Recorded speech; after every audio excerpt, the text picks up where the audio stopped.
مصريات السوبر ماركت، المصيدة اللي بيقع فيها الكل. تعال نفهم ازاي ده بيحصل.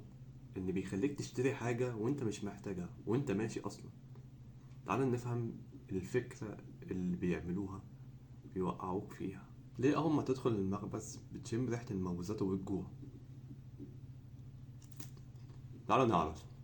توزيع الاساسيات، ليه بيخلي اللبن والبيض والالبان في اخر الدنيا؟ ليه؟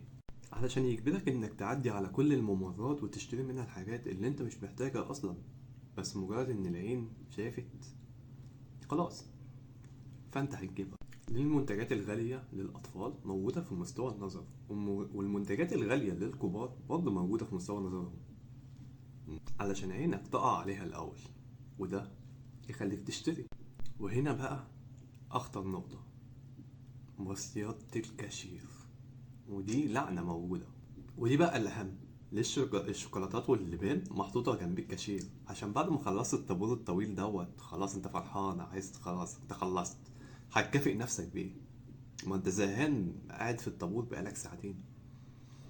هي دي المصيدة الأخيرة، ودي اللي بتجبرك ان انت بتشتري بشراء الدفاعي، اللي انت بتكافئ نفسك على حاجة انت خلصتها. وبس كده. ما تنساش ان انت تتابعني على التيك توك او الانستجرام او الفيسبوك، وهتلاقوا حاجات جاية جديدة بتشرح ازاي التسويق بيحصل. وبس كده، عشان ما تقعش في الفخ دوت، اعمل لي فولو، خد لك قهوة، خد لك فكرة.